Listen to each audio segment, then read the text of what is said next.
Careful there.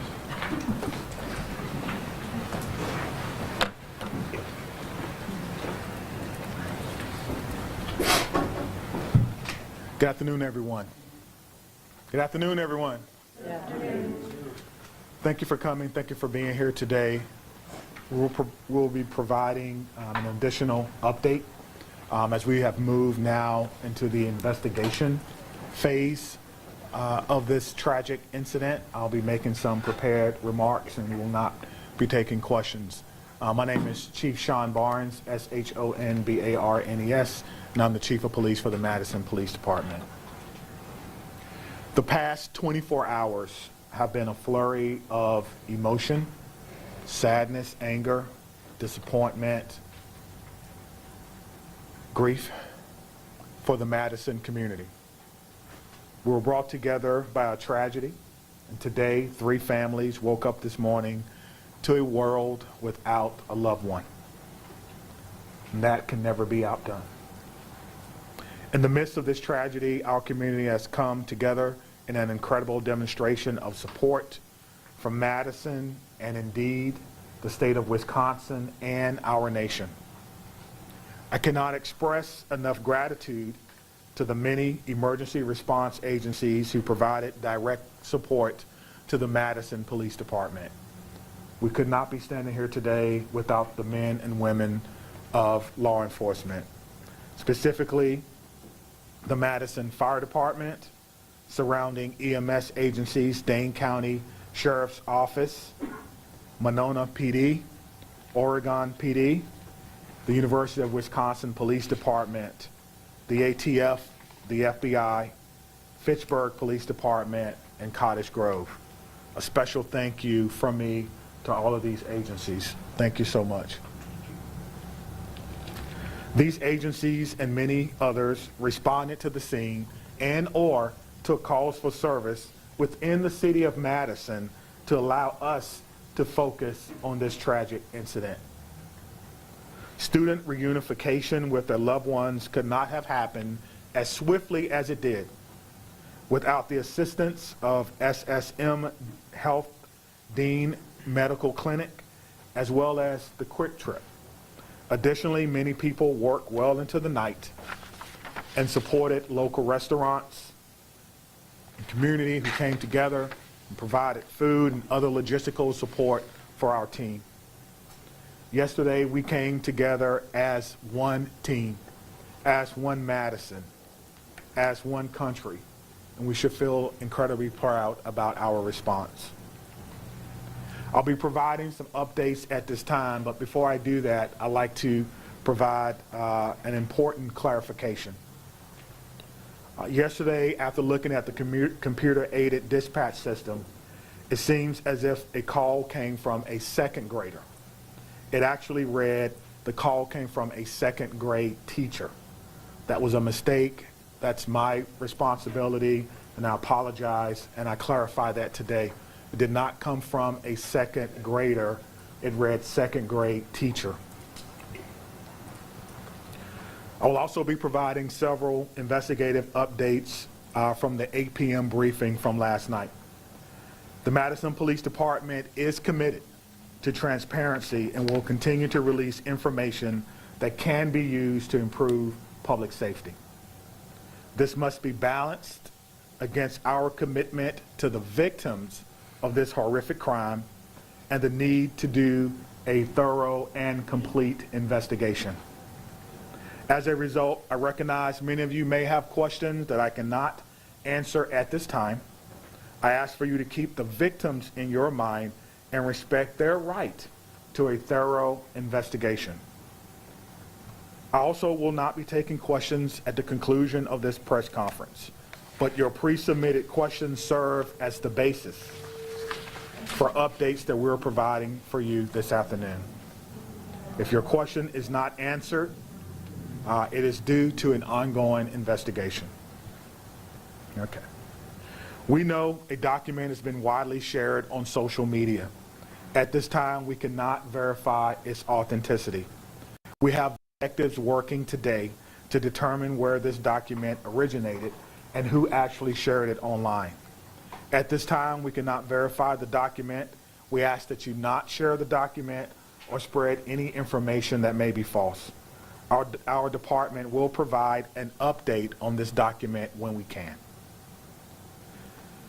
There are always signs of a school shooting before it occurred. Some of you have reached out about Rupnow's social media activity prior to yesterday's shooting. We're looking into her online activity.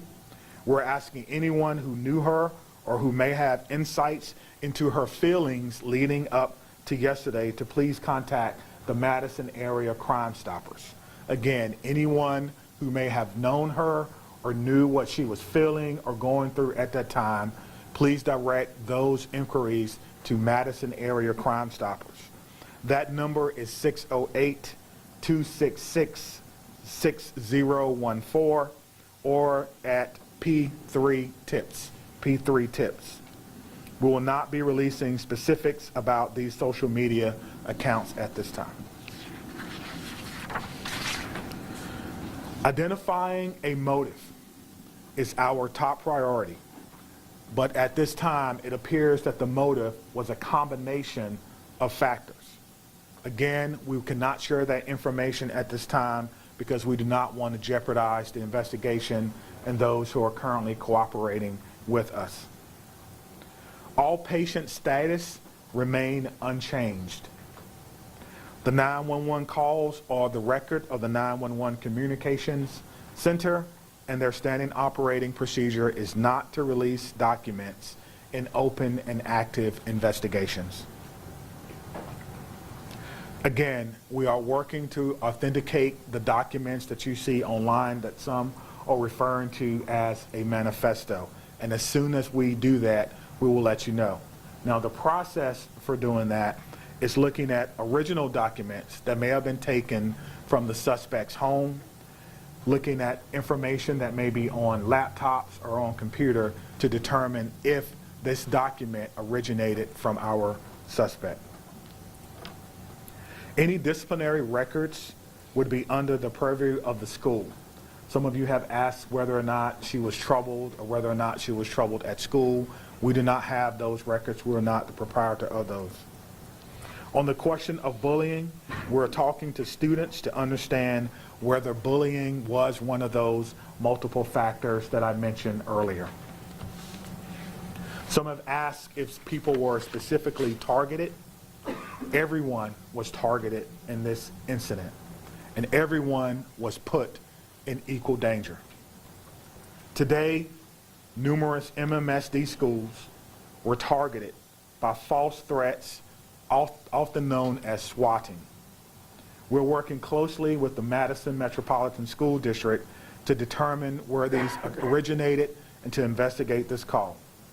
We do not believe that there are any current threats to any Madison area schools, and will continue to investigate these calls and any threats of violence as they come in. Let me be clear on this point. Making false threats is a crime, and we are working with the district attorneys to prosecute these crimes as information is gathered. And if we have to do that, we certainly will. I encourage all parents, all family members to talk to your loved ones about this. We will determine where they originated. We'll use federal partners if we have to and levy those charges as well. As we continue to investigate what happened yesterday, we're keeping the victims and their families in the front of our minds. We want to thank the countless people and organizations who've reached out to support them, as well as the Dane County Victim Witness Unit and the Dane County Emergency Management, who provided direct support to the families. To the Abundant Life Christian Academy, this is a hurting and haunting situation, and the many survivors will need our continued support, and we pledge to give them that in the days, months, and even years ahead. As a community, we must not allow violence or any act of violence to define us. We refuse to allow hate or destruction to win in this city. But rather, we will honor our survivors, our victims, through love, support, and the Madison way. Please continue to take care of yourself and take care of each other. At this time, we have several officers who are working today who was working yesterday. They were given the opportunity to stay home on what we commonly refer to as an administrative day. They were offered peer support, emergency assistance program through our city. But those officers chose to come to work today and serve their community. So at the end of my remarks, I'm going to find each and every one of them and personally shake their hand and thank them on behalf of a grateful city, on a grateful administration, and a grateful department and profession for their act of selfless public service. Thank you. Ma'am. Thank you, Chief.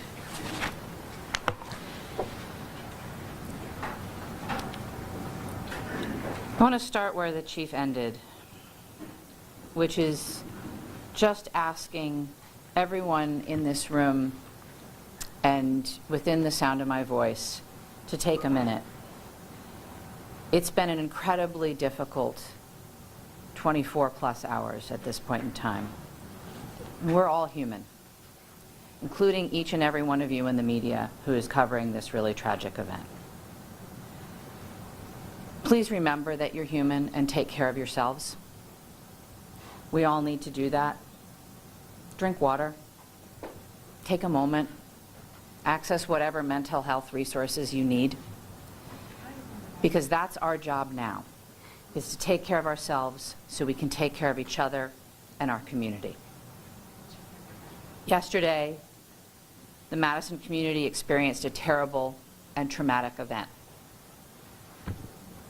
If there's any positive in it, it's that the educators at Abundant Life, our local law enforcement and first responders, and our community partners were prepared to respond. They acted without hesitation to protect our children, and I'm grateful and humbled by their actions.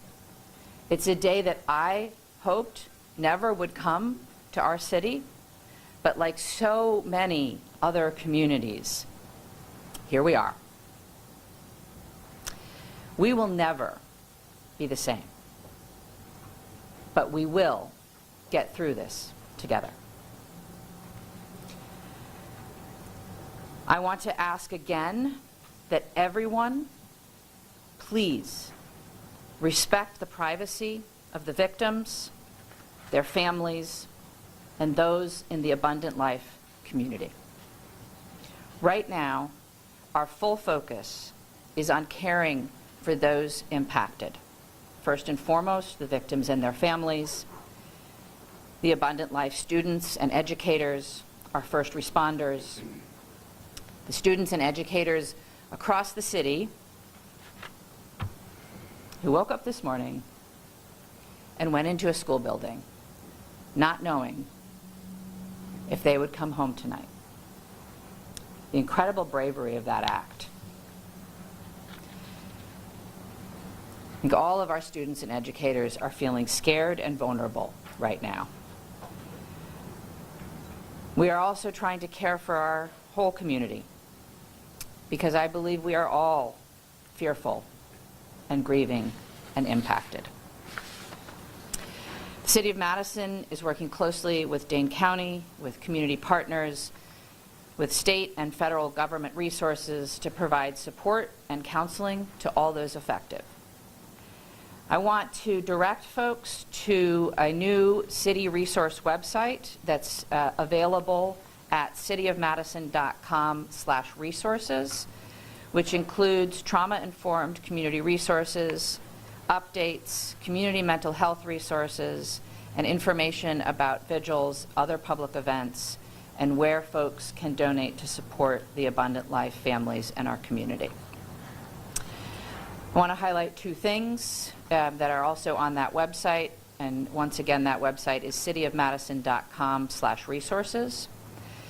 If you wish to support the families, the request is that come in the form of financial support through a site set up by the United Way of Dane County.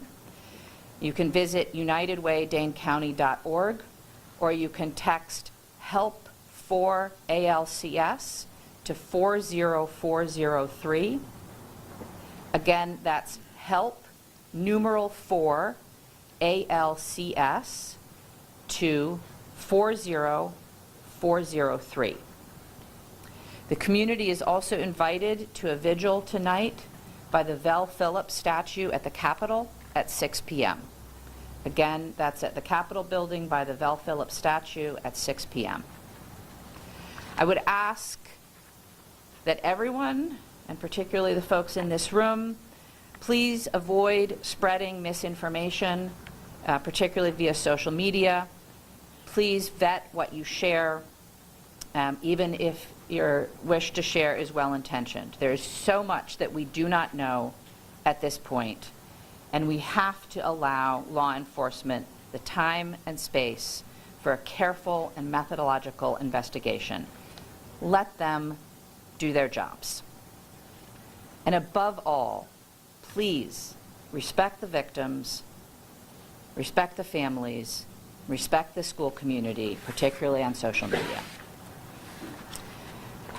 I want to say a huge thank you again to all of our partners and those across the country who have reached out offering support and well wishes, including President Biden, who I talked to yesterday, Senator Baldwin, who I talked to yesterday, Congressman Pocan, Governor Evers, who called, and many others at every level of government and all across our community.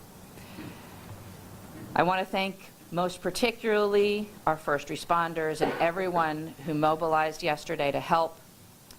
Certainly Madison Police Department and the many law enforcement agencies that were mobilized, the Madison Fire Department, the Sheriff, the State Patrol, the FBI, the ATF. I want to thank our hospitals that cared for the victims and the medical staff there.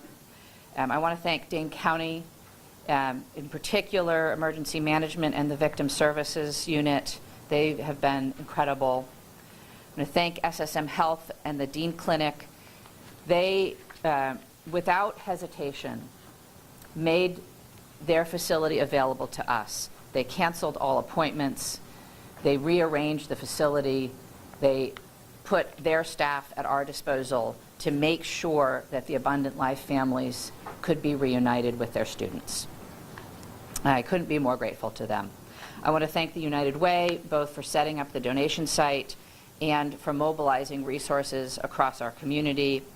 I want to thank the Red Cross and the Salvation Army, the religious leaders who came to their unification site yesterday from across our community, and all of the community organizations and businesses that donated food and resources to the families and are still now offering support for our community. There are so many people who have offered support, resources, help, and well wishes, and we are grateful to every single one of them. I want to end where I started, which is centering our collective humanity. We all have to take care of ourselves so that we can take care of each other and our community. Whatever your belief or tradition is, I would ask that you find a way today, tomorrow, in the coming weeks, months, and years to be kind,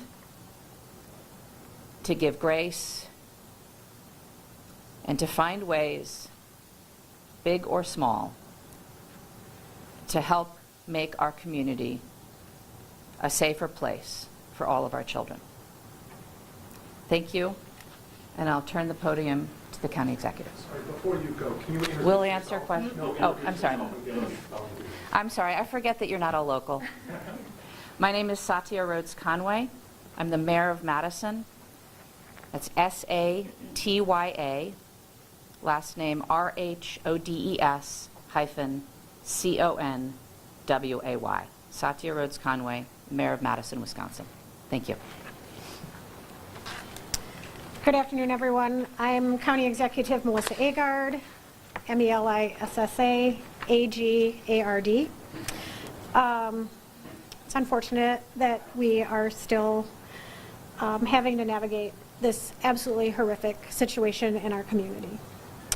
I come before you today as a community leader, as a mom, as a fellow Dane County resident, and like many of you, someone who is continuing to process what unfolded yesterday at Abundant Life Christian School and across our community.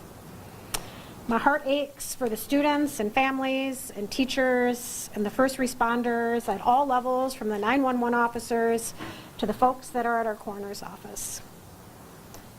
Every single one of us has been impacted in an unimaginable reality by this situation.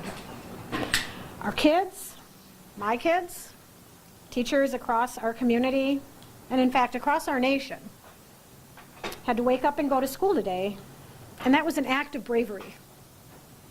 Parents dropping their children off at after what we witnessed yesterday took an act of bravery and a belief in our community. And that's a bravery we should not have to put on the shoulders of our children and our families in our community. Let me be clear. These everyday actions that we have all experienced over the last 24 plus hours should not require bravery. They should be routine and joyful, especially at the end of a year, wrapping up a semester. Our kids should be laughing and learning and thinking about pajama day as they're heading into the holiday season. But right now, that's not the case. And right now, it's okay to not feel okay. That's how we move forward. And for some, the weight of this tragedy is overwhelming. I'm sure they're feeling sad and anxious and numb. We've heard that even from our police chief. And for others, they might just be feeling a little bit off, unsettled by the images that our news coverage is delivering to them in the fast-breaking social media world. And it's playing on repeat. And I am grateful for what it is that you all do. But this is impacting people in a different way. And I want you all to know, and people across our community, that their feelings are valid and they are not alone. Seeking support, talking to someone you trust, simply admitting that you're not okay is not a sign of weakness. It's actually a sign of strength.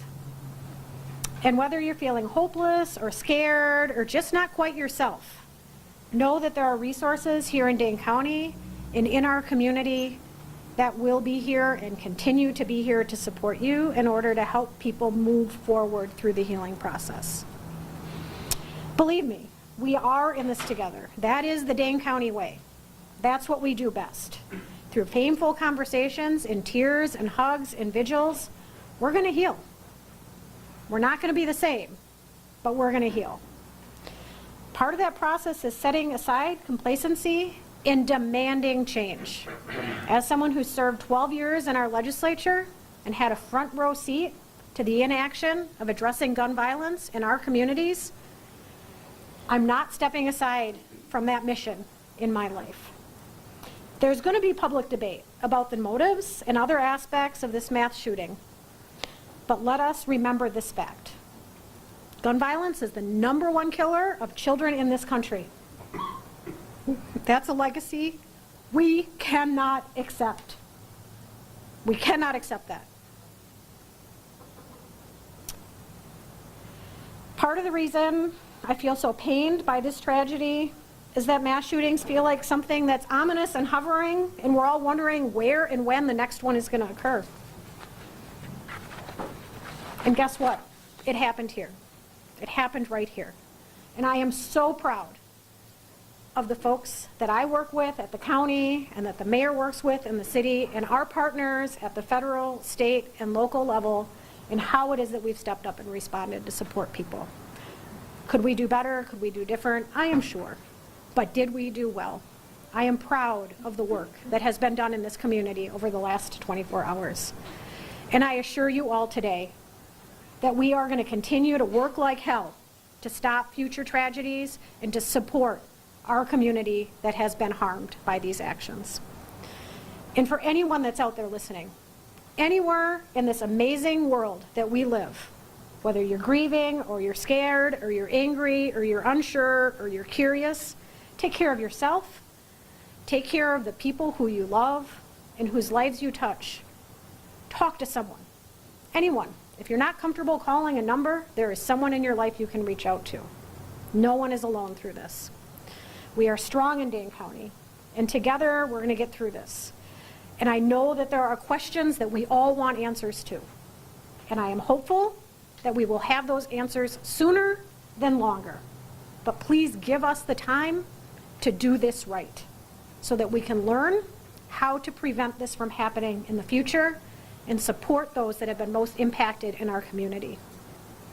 We are doing everything in our power at all levels in a collaborative way to prevent this type of pain from ever happening again in our community. Can I assure that? No, but we are going to work as best as we can to that end. So thank you to each of you for carrying these stories, for taking care of yourselves, and for delivering these messages to the people in our community that just want one more piece of information. Thank you for being here. Thank you. All right. The county executive and I will take some questions. We obviously cannot answer questions about the investigation, but happy to take others, and we'll turn to Dylan. Sure. Lucas from the State Journal. Just for the county executive, as a former lawmaker, can you just talk generally about what the laws are in Wisconsin in terms of children's access to guns? Our laws in Wisconsin are far too lax when it comes to access of guns by children. And I do believe that we should have safe storage laws. We should have background checks. We should have red flag bills. We should be providing adequate support for everyone in our community when it comes to behavioral health. People should not be waiting when they raise their hand and ask for help. And there should not be stigma surrounding people who are asking for that help. Our schools should be adequately funded. Our Department of Justice has an Office of School Safety. They don't have enough resources, and that is on the legislature. In the Wisconsin State Capitol, but this is a conversation that needs to happen from coast to coast. We need partners in our federal government to also address this because states have borders and people can cross them. Okay, Maddie from WISC. As public officials, can you speak to the process of vetting information before sharing it publicly, what that looks like behind the scenes? We can try. I think it depends, but we have a process within, obviously, both police and fire have public information officers who work with the principals to gather and vet information and share it out. Similarly, in my office, we have a communications manager who works with us. In terms of the investigation, I can't really speak to that process, but there is a process within law enforcement to decide what information can be shared that won't jeopardize the investigation, and then to do our best to verify information before we're sharing it publicly. Obviously, in an event like this, there is a lot of chaos, and it can be difficult to parse out where information is coming from and how accurate it is at any given time. And so in a developing scene, sometimes we will share information that's not 100% correct. But as you've seen already, the chief comes back and tries to give out the best information we can and correct any mistakes. Scott, do you have anything?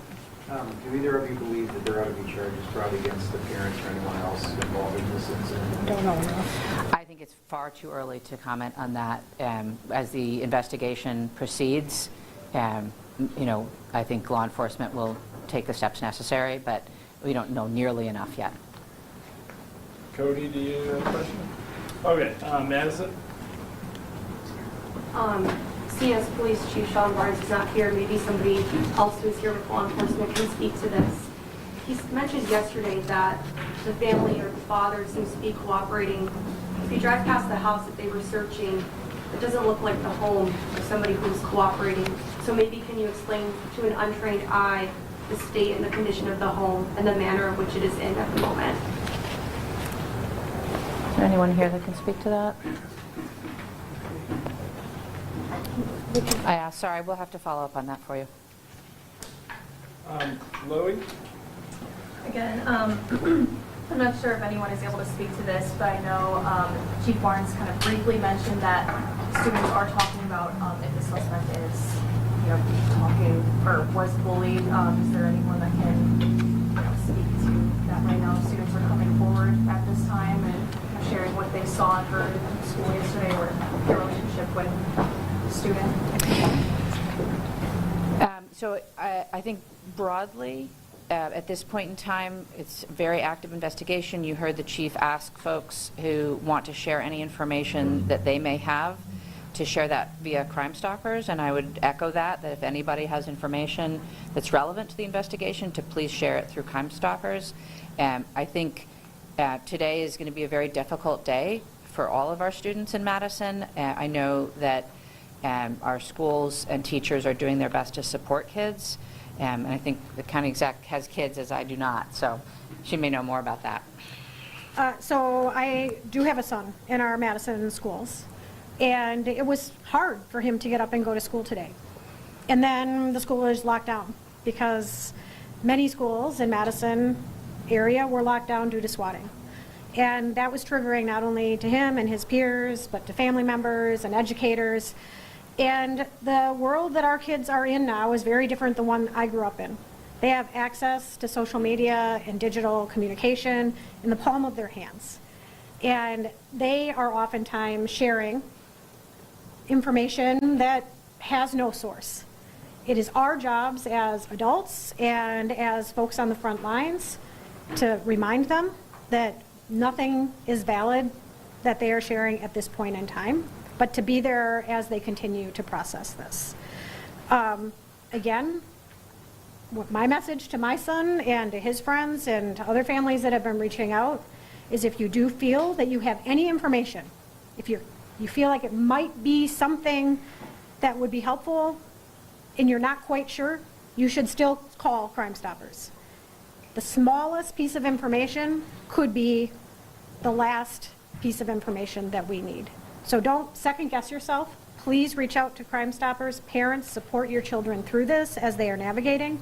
It is a very confusing path for them, and my kids seem to know more than I do right now as this is going on because of the fact that that digital device is in their hands. And we need to help them know that they should be putting that down and slowing their worlds down as we're navigating our way through this. Thank you. Shon from WORT. I'm sure you've been on the phone continuously and have made hundreds of calls. Could you talk about any conversations you've had with other MMSD or other schools in the area? Yeah, I can speak to that. I have been in touch with the superintendent, and my staff have been in touch with his staff.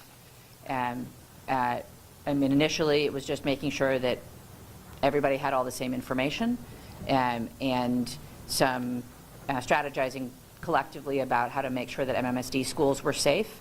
As the time goes on, you have seen this already, I'm sure, that MMSD is sharing information out with their families about how to support kids.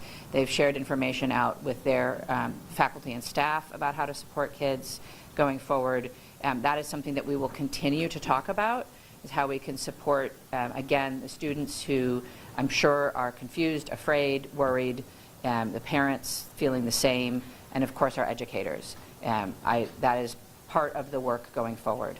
I do also want to just recognize that there are schools, obviously, in our community that are not part of the Madison Metropolitan School District, and we are reaching out to them as well and making sure that they are supported and have the same level of resources. And that support is coming definitely from the state, but also from the county and the city, and will come more as we go forward. you want to add anything? Cameron from WMTV. Mayor, yesterday when you guys briefed us, you told us that, staff and students immediately left the building, some about their cars, some about coats, all those things. So could you guys tell us what the status of the building is, and if there is a timeline in place for people to return back? I don't have all of those details, but what I can tell you is that yesterday there was a process of folks leaving the building and then obviously being reunited with their families. The building is a crime scene and will be under investigation for some time to come now. But obviously the police department will work with the school and the leadership at the school to do what they can to make sure that people have access to things that they need. All right. James from WISM. Yeah, my question is for law enforcement and/or DOJ. Yesterday it was said, and I want to quote this, there are almost always observable behaviors before something like this happens. And I see Trish nodding her head. Can you share what observable behaviors specifically we see as this investigation unfolds from the suspect in this case? So I think, again, I want to address, because we did receive your question. I'm going to get in front of the microphones. As we mentioned earlier, any questions we can answer about the investigation, we answered in our updates. So we cannot take any more follow-up questions about the investigation. Are the observable behaviors in the social media accounts? That was not something that I submitted. so again, it's an ongoing investigation. MPD will share information that they can as they can, but we're not able to speak to the investigation at this point in time. All right, Anna from WPR. Yeah, hi. Can you speak to the decision to keep MSD and other Dane County school districts open today, and whether it's going to change in light of the host call from the We don't Yeah. have anyone from the school district here. Yeah. I'm sorry. Sorry, it's a question for the school district. I can tell you that there are many families that chose not to send their children to school today. It didn't feel like a day that they could go to school or not. That was a highly personal decision that individual families made. I honor local control. I honor our local governments and our school boards and our superintendents, and they are navigating this best as they can for their communities. All right, David from the Journal-Sentinel. Hey, thanks for taking my question. Wanted to ask about a timeline or any further information you give on the victims of this incident and kind of if there's any timeline for what that might be. I'm not aware of a timeline at this point in time. Thank you. All right, Ian from CBS News. Why didn't the school have a resource officer, and would having one have made a difference? That's a question for Abundant Life. We can't answer that. With having resource officers, I'm told that Madison doesn't have resource officers in their schools. This is something that would be... So again, that's a decision that's made by the individual schools and school districts, so it's not something that we can speak to. Brianna? Two questions, if I may. One, the police chief made a correction saying that it was actually a second grade teacher who made that 911 call. Have officials been in touch with that teacher? Is there anything you can share about who the teacher is? There's nothing we can share at this point in time.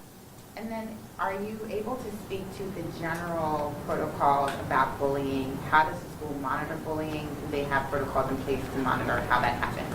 Again, we don't represent Abundant Life, and so we're not able to answer questions for the school. All right, Shay? Is anyone from Abundant Life able to speak, or is she just walking out? She just had it. Okay. I'm sorry. Okay, we got to wrap it up here, so we'll go... Well, Mayor Conley, are you able to just say, right now we know the victims as students and teachers, nothing more. Can you just speak a little bit more to that? I understand you're trying to respect their privacy, but can you speak a little bit more to the personality? Were they engaged in sports? Were they beloved by the community? I'm sorry, we can't share anything more at this time, and it's Rhodes Conway. Oh, excuse me. We really can't share that. Okay, so Adam from CBS 58. Sure. So it's been 27 hours now. Why can't we share the identities of the victims? It is my first priority, and I believe the priority of many of us here, to respect their privacy and their timeline. These are folks that have been deeply impacted by trauma and are grieving. And frankly, I think it should be up to them whether and if they want to share any personal identifying information with anyone at all. But But it's not up to me, it's a law enforcement decision, and so when law enforcement feels like that's appropriate, they will share that information. The shooter was named yesterday. Do you know why the victims were not named? No, that's a law enforcement decision. He unfortunately walked out the door, too. Do you know when we'll be able to talk to him? I don't. Adding off that question, I mean, we've been sitting here for the last 27 hours, as Adam mentioned. Why would you guys not have the proper people in place to answer some of these questions? You guys, including the fire chief, have sat here and tried to say that you want to dispel rumors on social media. You want to make sure that you're giving factual information. We're asking questions that are been circulating on social media, including rumors about the victims. Why not provide clarification and actually have people here to answer those questions to set the record straight? I don't know how many times I can say this. We will share good factual information when we can. None of you is obliged to stay here. You're free to leave. You don't have to be sitting in this room if you don't want to. We will share information when we can. It's very important that that information be as factual as possible. All right, I'm going to say this and then we're done. It is absolutely none of y'all's business who was harmed in this incident. Please have some human decency and respect for the people who lost loved ones or were injured themselves or whose children were injured. Just have some human decency, folks. Leave them alone. Let them grieve. Let them recover. Let them heal. Don't feed off their pain. We'll share what we can when we can, and not before that. Thank you. Is there another briefing scheduled? There's not. Do I need to ask the question? The mayor does what she wants. No, but you actually heard the question and you didn't think it was okay. I promised to speak to the people who are in I got one. Well, the mayor makes her own decision. So you made the decision before the mayor because you heard the question, so you didn't think it was okay.